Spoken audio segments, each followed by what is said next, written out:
What are we going to talk about? It's not a coaching change, but you're probably not too excited to hear what we have to say, but we're going to do it anyway.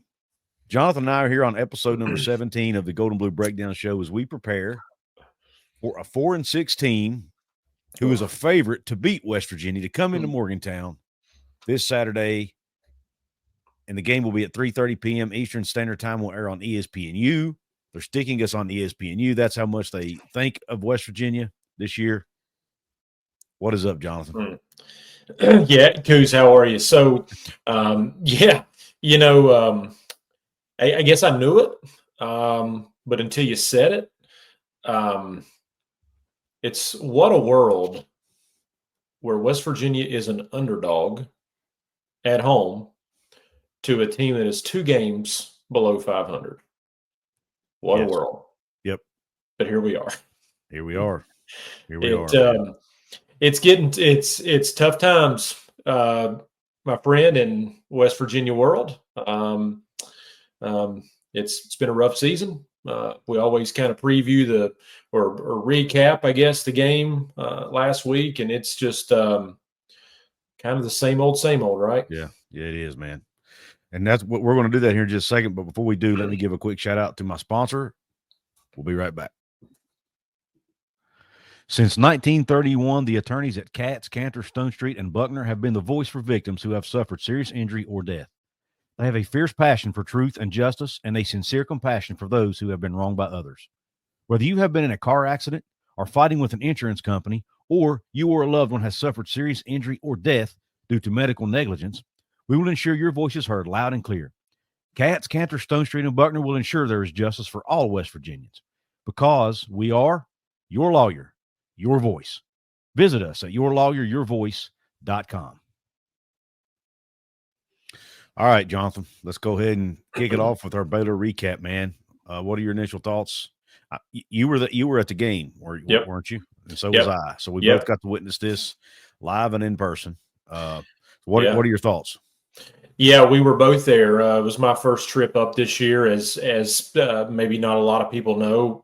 You and I live several hours away, and it's a lot just to make the trip, but we try and do it.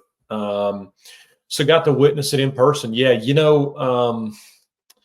I thought after the game, Neal Brown said it best. It just was a microcosm of their entire season.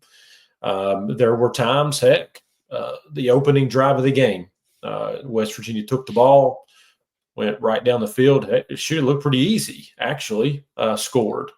Times the offense looked great, and the defense was the defense.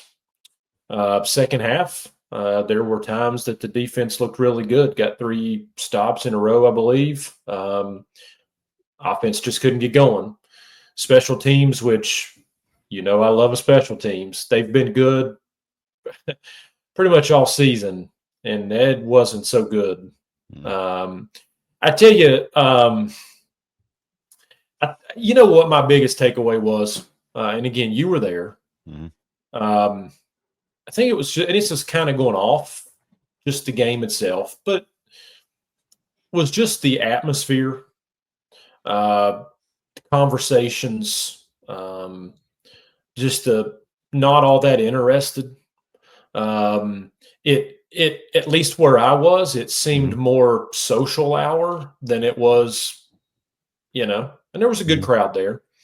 And probably the biggest takeaway for me was another game at home, prime time, against a quality opponent. And when I say quality, I realize Baylor's record wasn't all that good compared to Iowa State, Kansas State, or whatever. But they were surging. This was a big game. And then you look up, and there's 9 minutes to go, and they're flooding out of the stadium. And I made a comment on Twitter, on X, when Garrett threw that interception late. It was like the crowd was doing the wave. Everybody just got up. And just leaving the stadium, it was just depressing. Everybody upset, and that's maybe a little bit more of a long tantrum about just the overall feeling versus the game, but it's just where we're at. and it's just frustrating times. But I think my biggest takeaway was another blown opportunity in front of 50, 60,000 people that poured time, energy, money, and to be disappointed yet again. Yeah, I mean, the crowd where I was at, I mean, it was a little bit like that, I think, but I mean, the crowd was into the game. I mean, for the most part, everybody was doing the "Let's Go Mountaineers" cheers and, you know, the third down, you know, thing, or I mean, first down thing and all that. But like you said, man, about that 9-minute mark, whenever it was, I mean, I even noticed, did you notice that the PA announcer even came on the intercom and said, I hope you have a safe trip home. Good time. Thank Had you a for good coming. time. Yeah. Yeah. Early. And I'm like, that's, I mean, does he think the game's over? And I know the reason he did it. Yeah. He saw the people leave. He saw how many people were leaving probably and felt the need to do that. Yeah. But I thought, I don't know that I've ever witnessed that before, or heard that, I guess would be technically the right way to say that. I don't know if I've ever heard him do that early in the game. Yeah. Before. But that tells you how many people were leaving the stadium.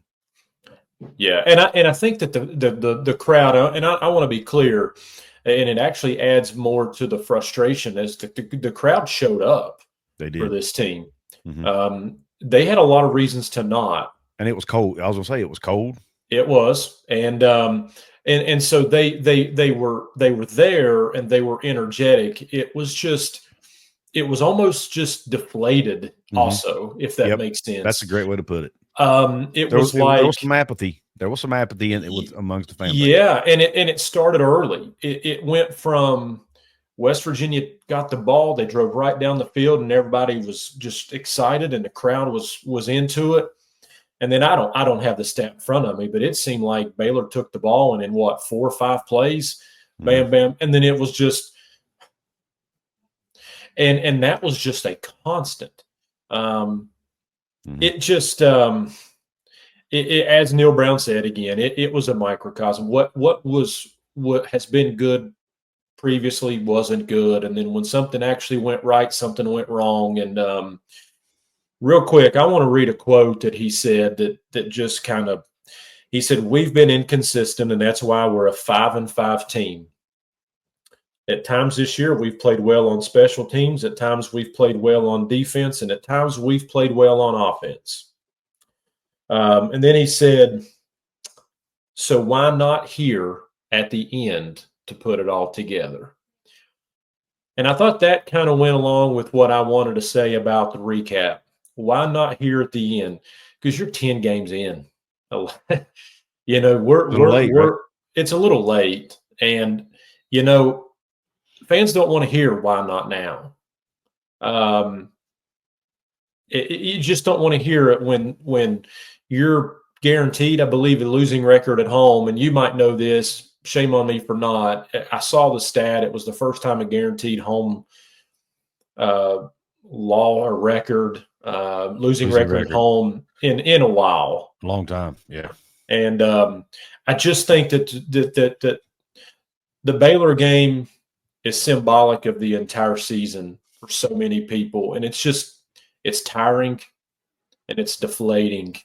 It's frustrating. But, you know, there's 2 more opportunities if you want to be the glass half full. And Saturday is senior day, and there's going to be some Mountaineers that are going to walk out for the last time that despite a lot of frustrations, ours included, have given a lot to this school.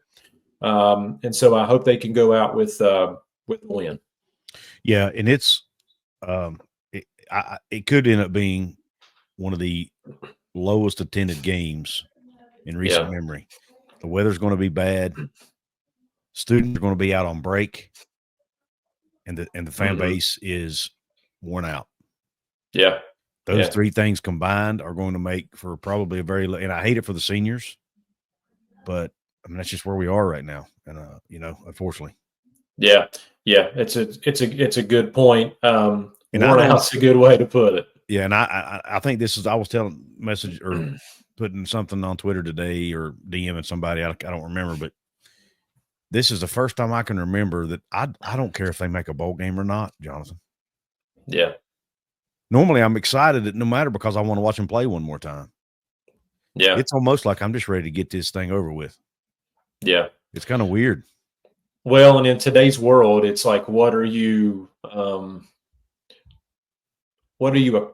don't know that accomplish is the right word, and I don't know that I have the right word, but you go 6-6, let's just say, and you play December 28th in the Independence Bowl. Because you're not going to have a lot of people real excited. No. About that, especially when you entered this season fresh off of 9 wins last year. This staff and everybody that was listening was selling the best roster ever, the best collection of talent. To go 6-6 and playing in, whatever bowl. At this point, you can make up a name, but it's not a good one. Tiring. Yeah, it is. It is, man. We've started this off.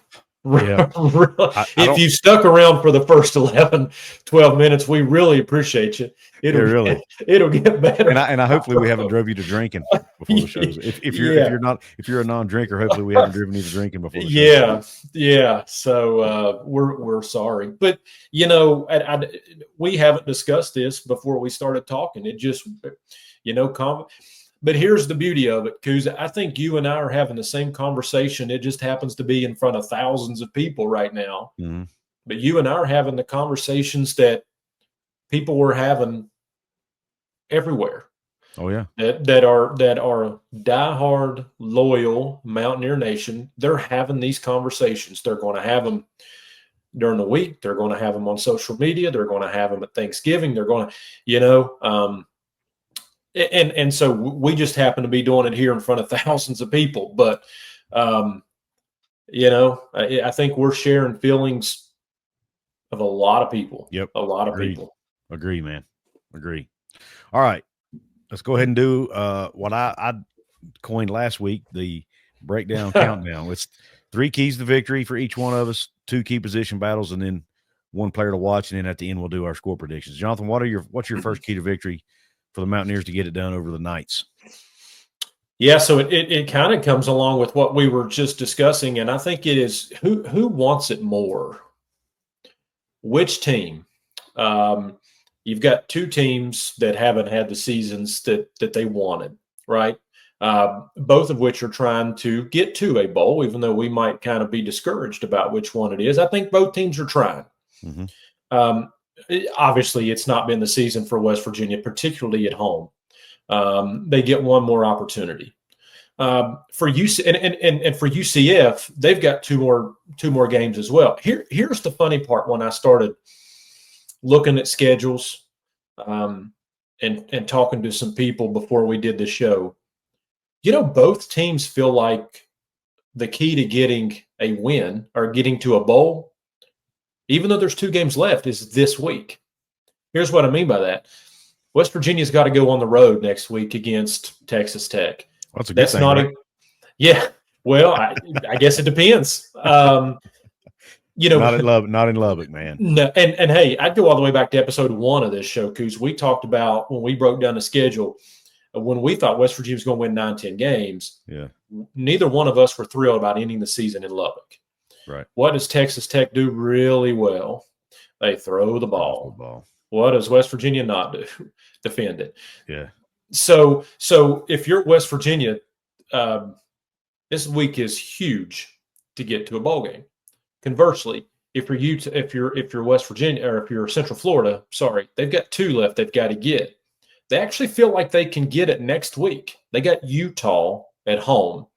How much is Utah playing for right now? You talk about a team nothing. You talk about a team that hasn't had anything go their way based off of where they thought they would be. So I think West Virginia feels like they've got to get it this week because it's an uphill climb next week. Mm-hmm. I think Central Florida feels like they can get one next week, and so they've got to get this one. Yeah. So they both feel like this is a very important game for separate reasons to get to a bowl. And so, for me, it's who wants it more. Is it Central Florida or is it West Virginia? Yeah, I'm going to say my first key is forcing turnovers. West Virginia needs a similar formula to what we saw against Cincinnati. They need to force turnovers, turn those turnovers into points, because you do not want that UCF offense on the field. And I'll tell you why. UCF leads the Big 12 in total offense at 464.6 yards per game. They lead the Big 12 in rushing offense at 262.8 yards per game. So you want to try to keep them off the field as much as possible. Keep R.J. Harvey, who's the leading running back in the conference, off the field,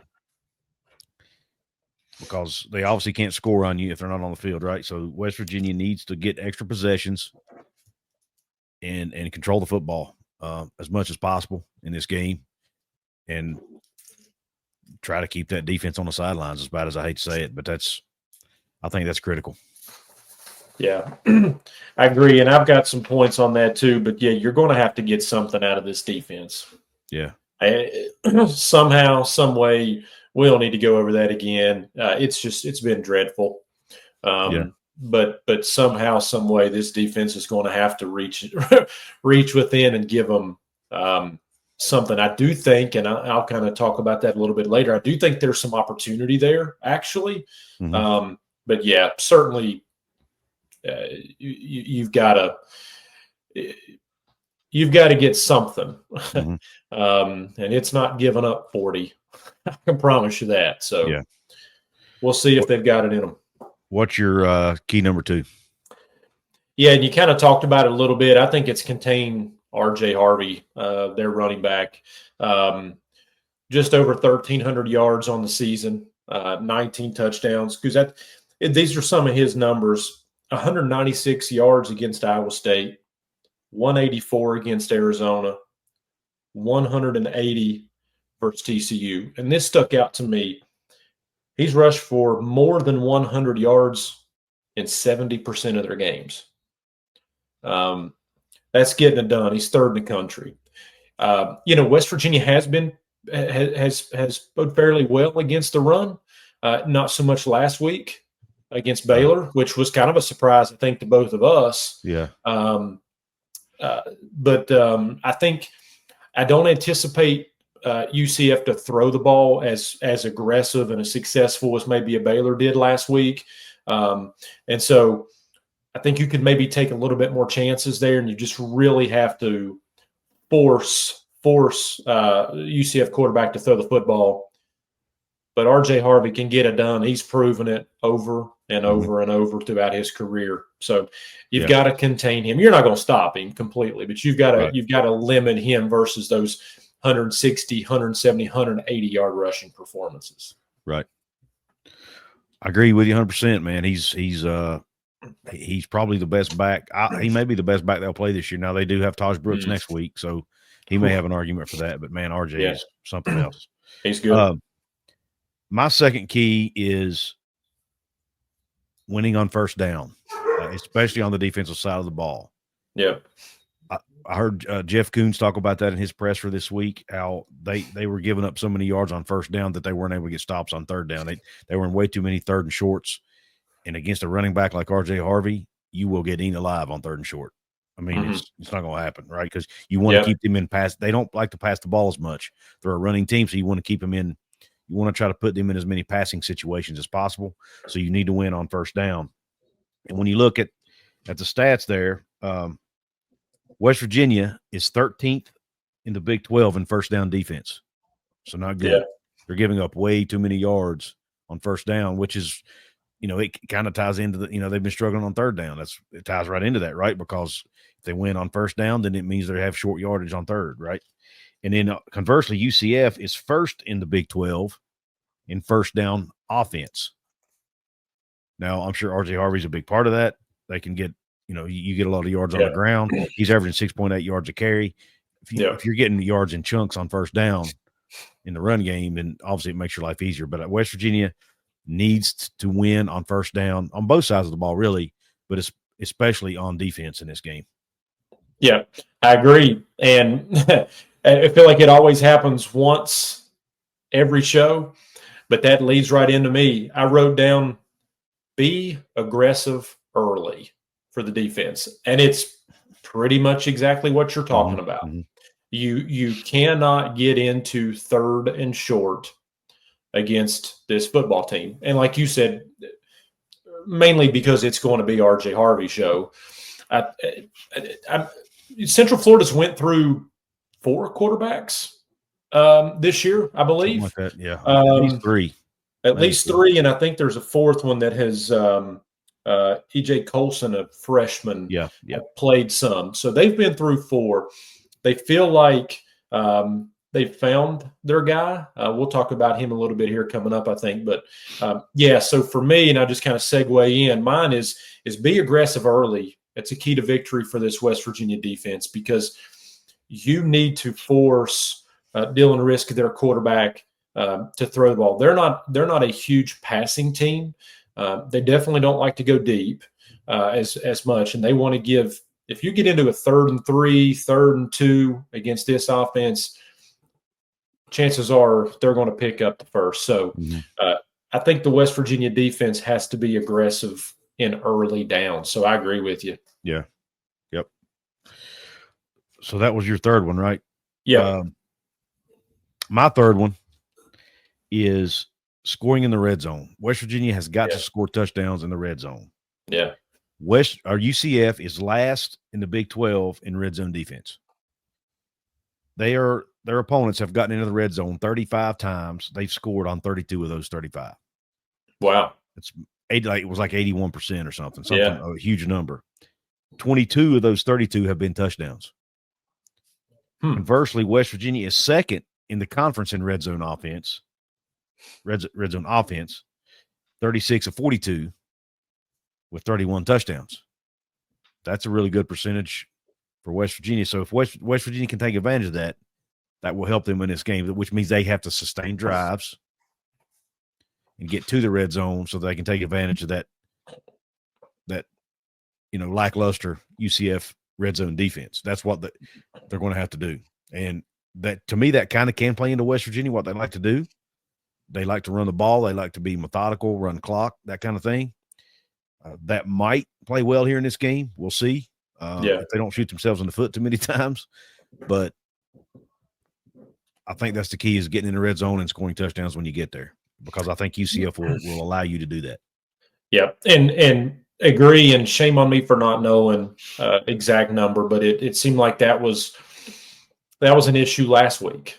Sure. I don't know the exact. I can remember the plays. I don't remember the exact percentages. But West Virginia going for it on 4th down a lot of those times and just not been able to get it done. And so those are great numbers and numbers that definitely stick out that you read. And so if West Virginia wants to finally get it done at home, absolutely, you're going to have to capitalize, especially if Neal continues his aggressive play on 4th down. A lot of these are 4th and 3s, 4th and 4s. They've proven that they were going to give it up. So, you're going to have to take it for sure. Mm-hmm. Yep. All right, next segment, 2 key position battles in the game. What is your first key position battle for this Mountaineer team? Yeah, so I went first with Garrett Green versus the UCF secondary. And I went there for a couple of reasons, and I'll get one of them out of the way pretty easy, is that it makes you wonder what kind of emotions is going through Garrett's head right now. Mm-hmm. Garrett has been a true Mountaineer. He's a leader.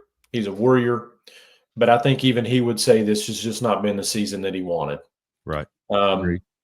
In fact, it was early, but I don't even know if you heard it, and it's something that nobody has really talked about. There was, I believe, a "We Want Nico" chant early in that game last week. Really? I didn't hear it. Yeah. At least on our side. And it was early. Yeah. It was early. But I hate that, man. I don't like that at all. Yeah, it just goes to the point that it's not been his season. Listen, his numbers, he struggled.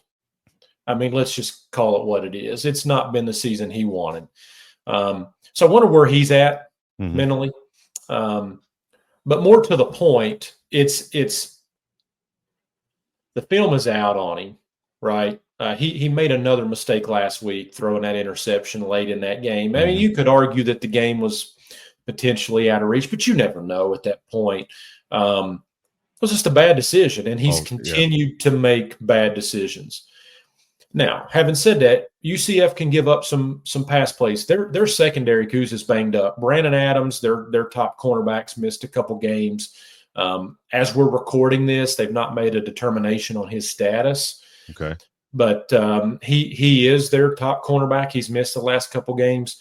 Their nickel, Braden Marshall, has also missed some games. So another key secondary player for UCF that may be out. Again, as we're recording it, it's not been said yet, but both of those guys have missed. So they're vulnerable a little bit to the pass anyway. And if they're missing some guys, and let's be clear here, they're going to try and shut down the run game for West Virginia, and they are going to force Garrett to throw the ball. That's just the film on him. Yep. And so curious to see where his head is at against a secondary that's going to be missing potentially a couple key pieces and can give up some yards. Yeah. Yeah, mine actually is not exactly like that, but it kind of ties in, and I think it's the West Virginia receivers versus the UCF secondary. You talked about, the potential injuries there, and I'm sure the grades of those players are included here, but when you look at UCF's pass coverage grade on the year at PFF, it's 81.8. Now it's like seventh in the conference, which is, middle of the pack, right? But when you look at West Virginia's receiving grade, they're 13th in the conference with a receiving grade of 65.6. And, I mean, Jonathan, you were at the game last week, man. Yeah. Yes, Garrett's numbers weren't good. Man, he gets no help hardly. Like, he gets very little help. His receivers cannot get open. He very seldom has anybody to throw it to. And he's not a good enough passer to throw people open. He's not. And when his receivers aren't getting open, he's having to force. He's having to force things a little bit, and I think he presses a little bit, and I think that's why he makes some of his mistakes. Mm-hmm. I think he's trying so hard to make something happen. Like that ball he threw, it was right in front of where I was sitting. That interception, there was nobody open on that play. Yeah. Nobody. I mean, there were 4 or 5 receivers, nobody open, and he should have thrown the ball away or ran, but unfortunately, he tried to throw into double coverage, but. He just doesn't get a lot of – and unfortunately, one of the receivers that can get open, Traylon Ray, is now out for the rest of the year. Yeah, that's another thing. Yeah. Yeah, and Hudson Clement, I think, was having some cramp issues during the game. I mean, just he's not getting a lot of help, And look, I don't put it all on them. It goes, there's enough blame to go around. But Garrett, I even though despite his passing issues last week, man, he willed that team down the field with his legs, man. He played a heck of a game running the football. I think he had 122 yards or something like that on the ground. And I'm not sure they even had a chance in that game without him last week. Maybe they do. I don't know. But if West Virginia's receivers can't get open any better than they have been, like you said, they're going to force West Virginia to throw the football. Yeah. And if they can't get open, I do, and I don't have this. This is totally extra. I don't have this wrote down, but I think Cole Taylor, they need to target him as many times as possible in this game, man. Yeah. In my opinion. But anyway, that's not really part of my position battle, so I'll leave it alone. But yeah, West Virginia's receivers against UCF secondary to me is critical. Yeah, you're right. And I think the frustrating part too is it still seems this late in the season that Garrett still is indecisive, maybe, about running or throwing. You mentioned that play right in front of you, one that was right in front of me, and for the life of me, I feel like we talk so much ball, I can't really remember the. But he had a wide open lane to run into the end zone, and he threw it. Yeah, and he threw it. It was a forced throw. It was a forced throw, and he threw it about 6 or 7 yards out of bounds. So he should have ran. The very next play, it was the opposite. And he got a big gain. So just seems to be so much just indecisiveness about what to do. And, when your mind starts rolling, right, and it's clouded a little bit and things have been a little frustrating. So curious there. But then, yeah, you made a good point. Listen, as I said, they're going to try their best, Central Florida is, to stop the run game. And with Ray out, Jaden Bray is not going to be back this week. So what are you going to get out of this receiving core? Neal Brown talked about maybe some younger guys stepping up at Gerald Williams. This Preston Fox now slide over, hadn't spent a ton of time at receiver. Justin Robinson, who I picked as my player of the game for last week. And the opportunities, as I said on this show, the opportunities were there. The fourth down drop, I want to be careful here, but you want to talk about letting air out. He catches that ball, he almost walks in, and then what's the game look like? So you're right. We can be a little critical of Garrett, but the receiving core hasn't helped a ton. And so when you pile that all in, I'm just curious to see where it goes this week, because they're going to force. And hey, real quick, let me say, with trying not to sound too Neal Brown here, credit. I can't believe I'm saying it. Don't say it. No. Let me word it like this. Baylor did a nice job in the second half of dialing up some containment on Garrett Green. Yes, they did. And you have to tip your hat to those guys. Garrett even said they threw some stuff at him in that second half he hadn't seen before. So with the risk of sounding, it's because they had a bye week, by the way. UCF has a bye week. I know. Here, okay, we're gonna get down the road. See what you've done. Well, this show just got extended by 15 minutes. But they did a great job. Baylor did a great job of making a halftime adjustment. And so just curious to see this week. Yeah. Curious to see. And you talked about, and I hope I'm not stepping on any of your future talks here, but future points here for later in the show. But you were talking about UCF stopping the run. Yeah. They just so happen to be second in the conference in that category. Yeah. Yeah. I'm not going to, but yeah, good point. Okay. So they're only giving up 115.9 yards a game on the ground. Yeah. So, and West Virginia's running game has not been as good as we thought it was going to be. It's not been as good as I don't think, is expected. So, yeah, I don't know. Anyway, what is your second position battle that you want to talk about? So don't kill the messenger here, but it's the West Virginia secondary, actually, against Dylan Risk, the quarterback for UCF.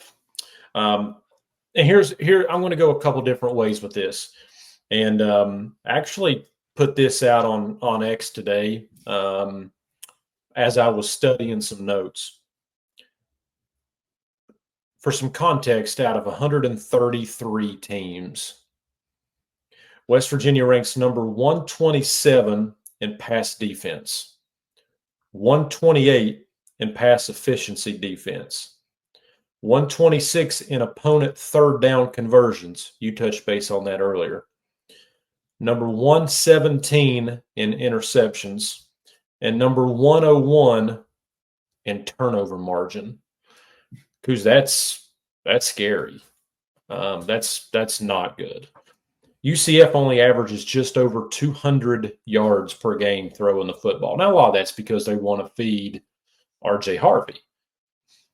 But if there's ever a game where West Virginia can get enough out of this secondary, which goes to what I said earlier about being aggressive defensively early downs, I think West Virginia's secondary is going to have to show something, because this is an offense and a quarterback that doesn't throw for a ton of yards.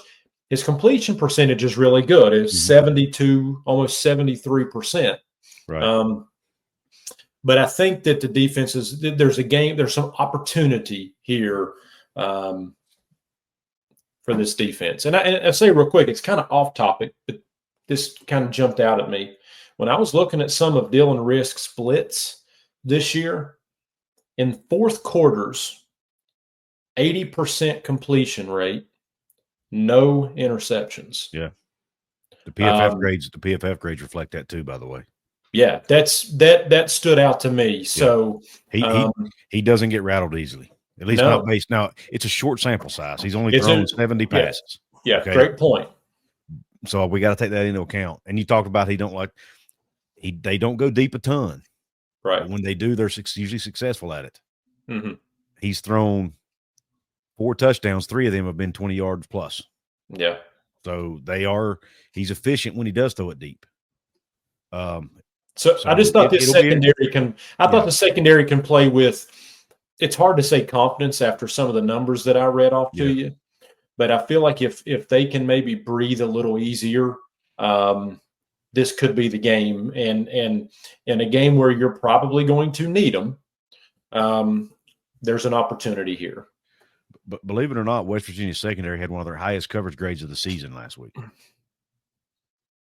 per PFF. Now, I'm going to have to – I don't know how that came about. How does that happen? I don't know. But one thing in the Baylor game, and I hate to rehash the Baylor game again, but in that game, a lot of their yards came on screen passes. Yeah. And our guys couldn't get off tackles. Couldn't get off blocks. Yeah. That may have played a role in, and that's not necessarily a coverage issue. That's just a tackling issue. Yeah. Their tackle grade was lower than it normally is. So they didn't tackle well at all. And of course, getting off blocks is not really that. I don't think they really grade that at PFF, at least not that I know of. But now the pass rush grade was horrible. But again, they didn't really attempt to rush him a lot because he gets rid of the ball so fast. That better quarterback does. So that kind of, I don't know. But Neal Brown made a comment. Did you catch when he talked about how they completed a seam route? Yeah, with playing a cover 3, and he said it's almost impossible to do that, and they did it. Same stuff. How does it happen? In game 9 of the game 10 of the season. Yeah. It makes no sense. Anyway, well, why not this week though? My second position battle, and I actually wrote down a couple here, and I don't know. I didn't know which direction to go, so I'm just going to go with the West Virginia defensive line against the UCF offensive line, because, and it kind of ties into what we've talked about. You need to get pressure on Risk, maybe force him into some mistakes. He is young. I think he's a redshirt freshman. And if Ja'Carry Brown plays, same thing with him, get some pressure on him because he's been playing some too. Risk hasn't been playing the entire game.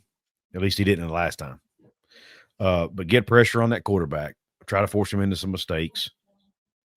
And what I talked about earlier, forcing turnovers. But the reason the D-line is so critical, obviously the pass rush is there, but also stopping the run. It's critical to stop Harvey, right? Yeah. And stop that run game. When you look at UCF is 4th in the conference in run block grade. They're second. This is their O-line. They're second in pass block grade. So they have a really good offensive line.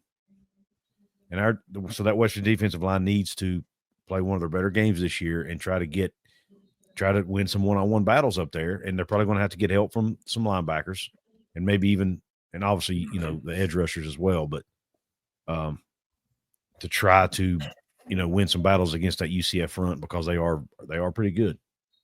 They are. And I'm curious to see the health of the defensive line. Mm-hmm. They're a little bit banged up right now.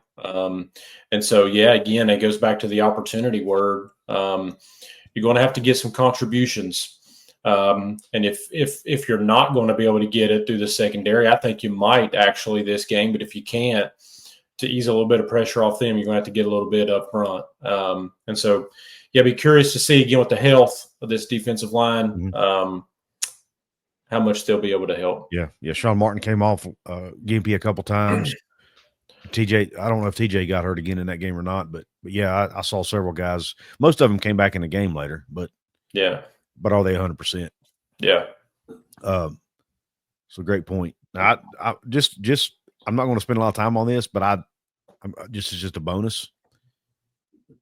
Special teams could be critical in this game because UCF's not great on special teams. That is one area they're not very good. That cost them the game against Arizona State a couple weeks ago. Yeah, they gave up I think it was either a punt return or a kick return touchdown in that game. Yeah, boy, they had that game too. Yeah, and of course they gave up a defensive touchdown too on I think it was a scoop and score, but nonetheless, they don't grade out real well in special teams. So their kicker has missed a lot of kicks. So a special teams mistake maybe could help on their end, could help West Virginia. So I think special teams could play a role in this game too. But that wasn't my primary position battle, but I do think it's going to matter. Yeah, I agree. All right, one player to watch. Who's your player to watch? So I'm going to pick somebody. Maybe when I thought about this, I thought maybe you have said this name before. I have not. But it goes to the point of this defense, kind of what you talked about, but been aggressive early, having to get some help off that defensive line. And I'm going to go with a local boy. I'm going to go with Sean Martin. Right here alongside of us, close by. I think this is a game where you've got those emotions on the day that coming out, and I think it's an opportunity there for that defensive line to be aggressive. He played hard, as you said. He had a really good game last week. He did, at a sack. Fighting through, fighting, and that was fighting through. He come off at least 2 times. Went back in. Really think this is a game. I predominantly go offense, but this one just screamed. I wanted to give Sean the recognition this week. I'm hopeful, and I anticipate a big performance from him.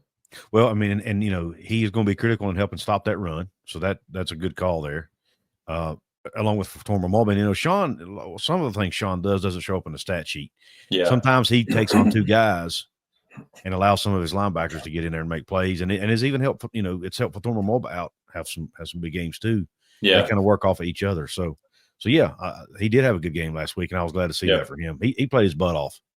Yeah, and real quick too, he wasn't my pick. But speaking of playing his butt off, I don't want this to go without mention last week because we've been critical of this defense. How about Reed Carrico last week? 16 total tackles. That's massive. 2 of which were solo. He played his heart out, and we've been critical of the defense. So just wanted to note that real quick. He wasn't my pick this week, but 16 solo tackles was co-defensive player of the week, I think, in the Big 12.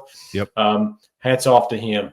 What a game. And I wouldn't be shocked if we see him in the starting lineup this week. Trey Lathan has been struggling, Jonathan. Yeah, I know. When you look at his PFF numbers, I mean, there are things he's doing right, I'm sure, that I'm not seeing as a fan. But we just strictly looking at PFF grades, he's not having a good year in that regard. Yeah. But again, I like Trey, and I do think Trey's got he's still got a year or 2 left in the program. I still think he has a bright future. But he's not I think he had a better year last year before his injury than he's having this year. And that injury probably played a huge role in that, I would imagine. My player to watch is kind of obvious, probably. It's not the quarterback, not that obvious, but I'm going to say Jaheim White. Yeah. Because I think West Virginia's – it goes back to what I say every week. You don't want your defense on the field more than they have to be. Run the football, and I think Jaheim needs to get the rock a lot. There's been a couple – I don't know about you, Jonathan, but I feel like West Virginia, Neal Brown, I guess, since he's the play caller, has really – I think he's given up on the run game a little bit too early in a lot of these games. Have you thought that too, as far as – Yeah. I mean, there was a game, it may have been this one. It was either this one or the Cincinnati game. C.J. Donaldson was averaging 6 yards a carry, man, and he only got the ball 9 times. Yeah. That makes no sense to me. Now, maybe some of that is Garrett is supposed to give him the ball and he don't, because, Garrett has some RPO stuff in there. Maybe some of that's on him. I don't know. But for whatever reason, he didn't get the ball as much as he should have in that game. And he was having a really good – C.J. was running well in that game. Yeah. And then all of a sudden, he just doesn't see the ball much anymore. I don't know. It's just weird. Maybe I think the RPO. I don't know. Yeah, and I think the RPO has a lot to do with it. Again, for the sake of not beating the Baylor game to death, even last week, there was an RPO where CJ could have walked in. Everybody went to Garrett, and he kept it. And it was like everybody's on where I was, on the right side of the field, the home side of the field. And then here's CJ over here. Yeah, and I don't know what it is. I don't know if it's miscommunication. It seems to me that you're seeing more of a combination this year of Jaheim and CJ in the game together. Mm-hmm. Whereas last year, maybe they were just a little bit separate more often. I'd have to, it's something I'd like to look into to see if I'm right in my thinking there, because I certainly don't want to stake claim that that's exactly, just seems that way. But yeah, you're right. There's just some confusion as to why you don't continue to ride certain waves. Yeah.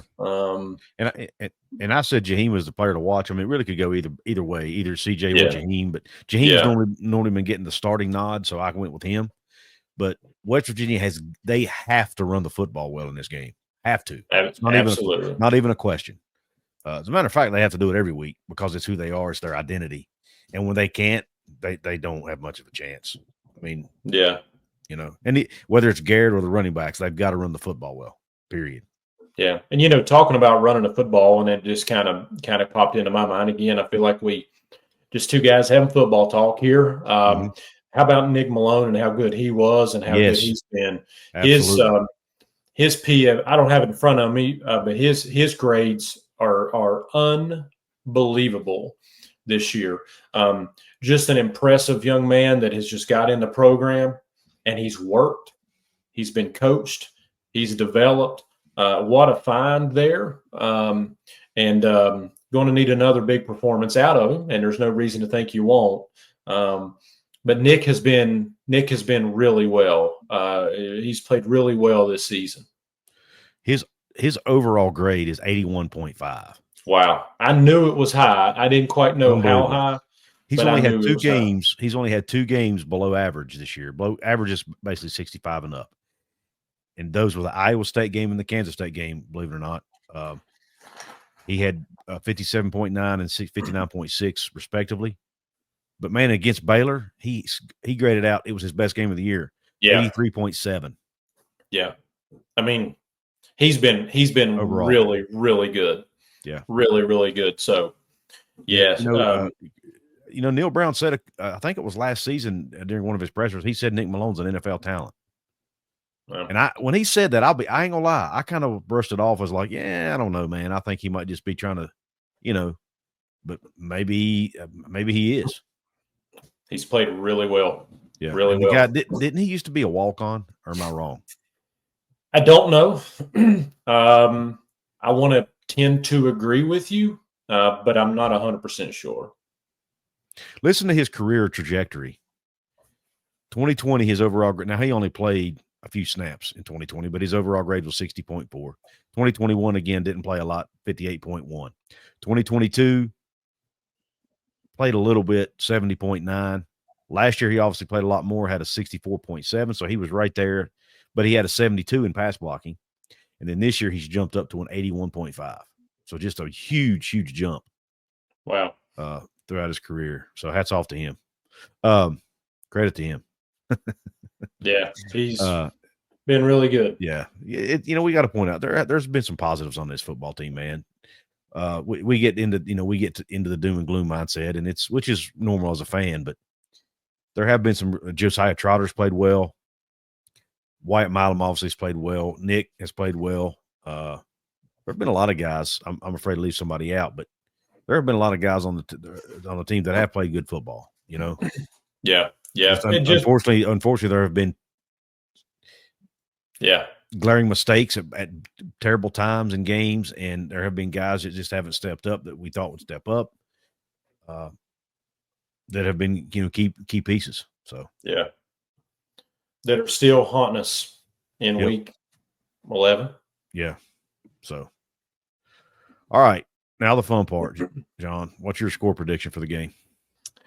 Normally I come up with a story and a rhyme and a reason and kind of just give you something as I go into it. But I'll just rip the Band-Aid off. I think UCF wins. I've got UCF 34, West Virginia 27. I want everything in me to say that West Virginia gets it done. I just don't, at some point, you have to show us and you have to give us a reason, right? I think when you look at this game, I think it's easy to look at Central Florida's record and say this is a West Virginia win. It's senior day, senior night, whatever you want to call it. But I think UCF wants it a little bit more, actually. I think you opened it by saying that they're a favorite on the road. Yeah. As a 4-6 football team. And that's just if I'm being honest with you, it stuck out from the get-go when you said that. I knew it, but it just kind of hit you. I don't know that West Virginia can stop Harvey enough running the football. Even though Dylan Risk and UCF, they don't throw the football for a ton of yards, this secondary has not proven they can stop anybody. And I think Central Florida believes that they're going to win next week at home against Utah. And I think they feel like they can be like almost every other team that's come into Morgantown this year. And they can get a team that is down on their luck, if you put it that way. Yeah. So I've got Central Florida winning 34-27, which would put West Virginia having to go to Lubbock to become bowl eligible. And I just, Yeah, that's a good score. Last 4 games, UCF has scored 35 against Iowa State in Ames, 24 against BYU. Now, that doesn't sound great, but, BYU's defense is really good. Yep. They scored 56 against Arizona. And they put up 31 against Arizona State, who's got a really good defense. And they gave up a special teams touchdown and a defensive touchdown in that game and still scored 31 points. So, and the spread or the over-under is 63. So Vegas has it at about a 33-30 game, right? So your 34-31's right there at it. I just think this West Virginia team right now is reeling, man. And Baylor put up 49. I don't think UCF scores 49, but I think they might hit 40. I think UCF puts up 41. I mean, Arizona's defense isn't much worse than West Virginia's, is it? And they put up 56 on Arizona. So I'm going to say 41-31 UCF. Yeah. And I don't think you said it there, but they put up 35 in Ames against Iowa State. Yeah. Yep. And lost to that was number 9 Iowa State in a driving rainstorm, 38-35. I'm glad you mentioned weather. Weather could be a factor in this game. I normally would say, and I actually almost put this as one of my keys because but the crowd's probably going to be sparse. So I don't think crowd's going to impact the game. Weather could, because these guys are, they're in Florida all the time, but they're a running football team. They're built for this kind of weather. So I don't know that it'll impact them that much. Yeah. So I don't even think that'll be an advantage for West Virginia in this game. So So I was going to touch a little bit on the weather and the who wants it more key to the game. Right. You always kind of wonder that, if but in this world of the Big 12 where you're playing in Florida, you're playing in Morgantown, you're playing in Arizona, you're playing in, wherever. I don't know how much of a factor it is. I think more to the point that it could be a sparse crowd, if you will. I don't know what the attendance will be. If I had to guess, is 40,000 stretching it? Is it about right? And I think that UCF, again, I just go back to it. I think UCF is coming into Morgantown off a bye week. I think they know that they can win here. I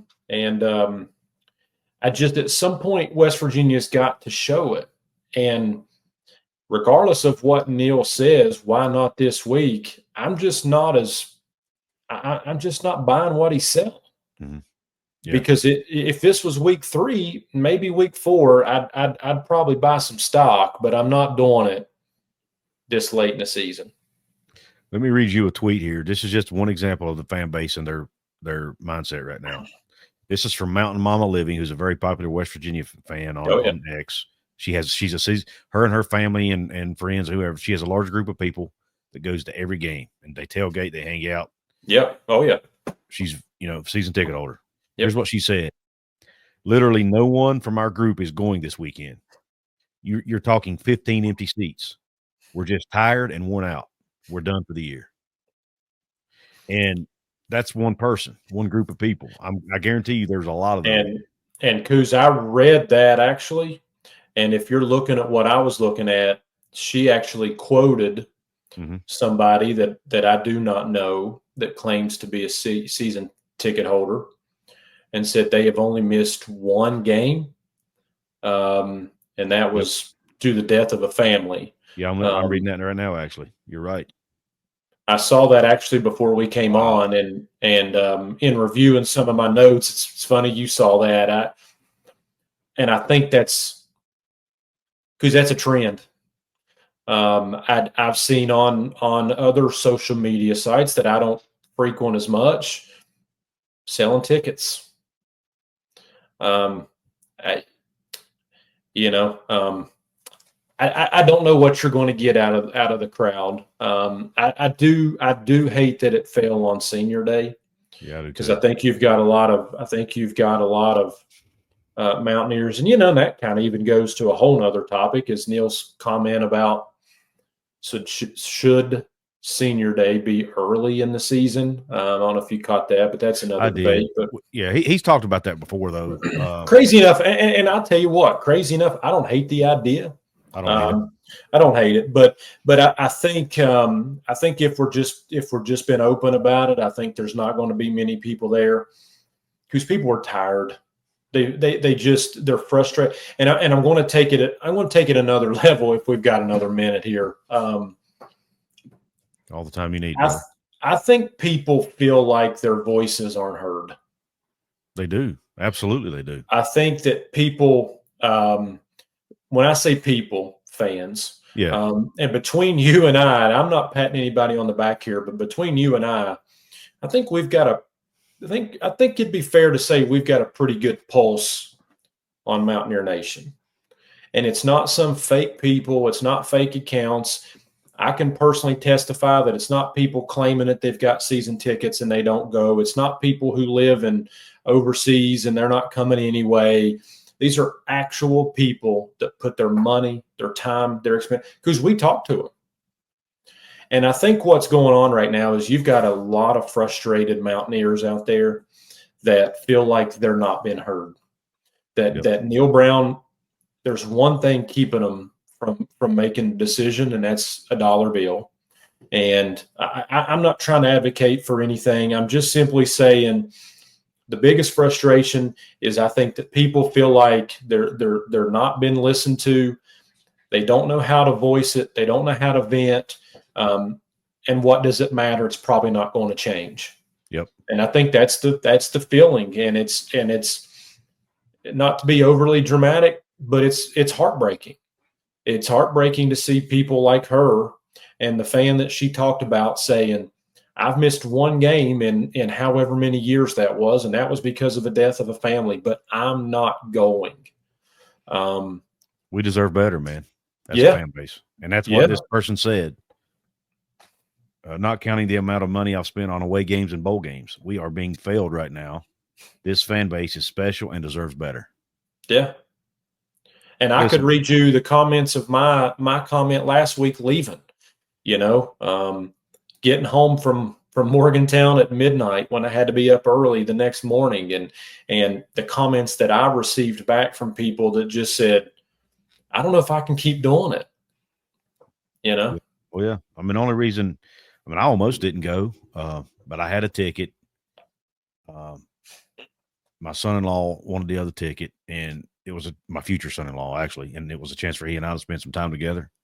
And so I took advantage of it, and I did enjoy that part of it. But man, the game was horrendous. Yeah.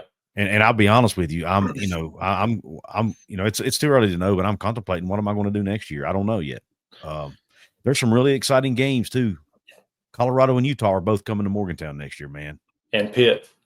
And there's a part of me that is excited about that, but it's if the status quo is still there, I'm just not sure I will. I don't know. And we probably should actually have a whole nother show on this because I've got a lot of thoughts on change in a program. I've got a lot of thoughts on the schedule. I've got a lot of thoughts on reasonings why I think there won't be change, and to some degree because people will still come for Pitt. They'll come for Colorado. They'll come for Utah. But yeah, back to the point. I think there's just so many people. I know a good place where you can do that. It's called the Jonathan Martin Podcast. Yeah. By the way, plugging you. Yeah, because I think people are still going to come, but I just think, Couz, that I don't think anybody thought we'd be sitting here this late in the season, including the team and coaches, if we're being frank about it. But hurtful times, man, in Mountaineer land, and I hate it for so many people. This is a state and a fan base that works extremely hard, and they give whatever they can to support this team and to support these players and to support this program. And I believe with everything in me, they don't feel like they're being heard and that they're being cared about, and that just being average, and I've said it before, I think they feel like just being okay is okay. And I hate it. I hate it for them. I hate it for everybody. We're stuck in a rut, man. There's no other way to put it. We're in a pickle, a conundrum. I don't know how else you want to put it. They don't have the money to fire anybody and do, pay buyouts, and they're going to lose money if they don't. Yep. Yeah. So what do you do? It's a tough. Our football program is in an extremely, extremely challenging place. Maybe the most challenging it's ever been in. And they're losing a lot of good players that are walking Saturday. Yeah, almost their entire O line, their entire D line, their quarterback. Yeah. Not even counting portal losses, just seniors leaving, because that's a lot of talent. We've managed to make it 17, 18 episodes before we just kind of had one of these. But listen, we've prided ourselves, whether it be on this show or social media. It's just raw. It's just from the heart. It's how we feel, and I guess this is just kind of how we feel when you're 5-5 at the end of the season. Yep, agree, brother. Well, real quick before we go, I meant to do this earlier, and I kind of plugged your podcast a minute ago. But go ahead and let everybody know where to find you, your work, and how to interact with you. Yeah, so the best place is on X. It's Jonathan K. Martin. There's links to everything there. It's just you can go on my page and you can find everything. And you actually might have just got me up in the morning to just talk a little bit more. So there's a lot to talk about. So it's frustrating times, but I think it will be okay. It will be okay. We're going to West Virginia football is going to bounce back, man. But it's just, it's a tough time right now. But it is. And don't forget to also check out our page for this show on Twitter at @GBBreakdown_. We don't do a whole lot over there, but we really need to do more. But if you want to interact, you can find us there.